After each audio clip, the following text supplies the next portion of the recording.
চোখের ওপর থেকে টায়ার চলে গেলে মাথা তো থেতো হয়ে যাওয়ার কথা, কিন্তু শুধু চোখে চোট লেগেছে। ওটা গাড়ির খুব ভারী ধাক্কায় থেঁতলে গেছে। যাদবপুর বিশ্ববিদ্যালয় শিক্ষামন্ত্রীর গাড়িতে পিষ্ট হয়ে ছাত্রের আহত হওয়ার অভিযোগ উঠেছে।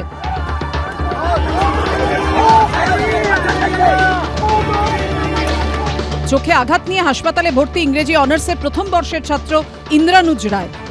এই পরিস্থিতিতে আহত ছাত্রের পরিবারকে ফোন করে দুঃখ প্রকাশ করেছেন শিক্ষামন্ত্রী ব্রাত্য বসু।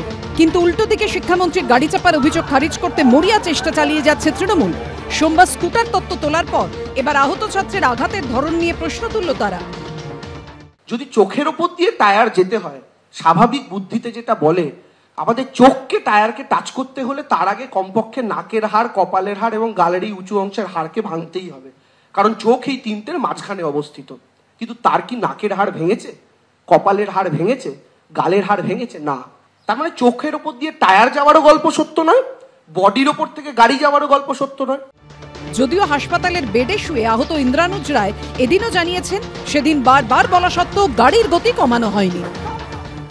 গাড়িটা চলতে শুরু করার পর আমরা স্লো ডাউন করতে বলতে যাব, স্লো ডাউন করেন না।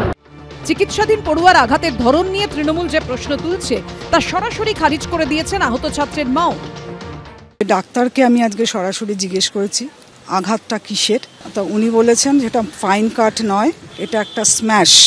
কোনো ভারী কিছুর ধাক্কা লাগলে থেতলে যাওয়া যাকে বলে, চোখের সাইডটা থেতলে গেছে। তো আড়াআড়ি সে শুয়ে রয়েছে, তার উপর দিয়ে এত বড় একটা গাড়ি গিয়েছে, তারপরেও সেই ব্যক্তির শুধুমাত্র চোখে চোট লেগেছে।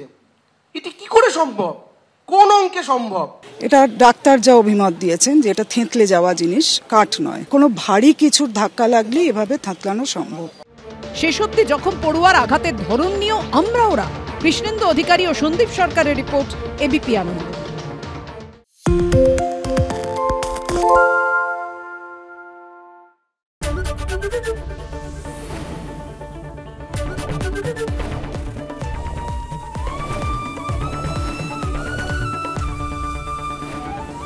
এবিপি আনন্দ, এগিয়ে থাকে, এগিয়ে রাখে।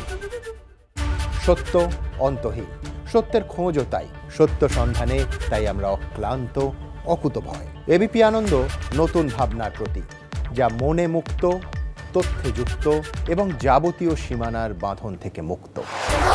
সীমা না শব্দটির মধ্যে লুকিয়ে আছে মানা শব্দটি, যেন চোখ রাঙানি এক অদৃশ্য বেড়াজাল, যা আটকে রাখে আমাদের এক ছোট্ট গণ্ডির মধ্যে। একমাত্র সঠিক খবরই গড়ে তুলবে এক মুক্ত সমাজ। সেই জগৎ গড়ার লক্ষ্যে কোনো সীমানার ঠুকুটি আমরা মানব না। এবিপি আনন্দ, এগিয়ে থাকে, এগিয়ে রাখে।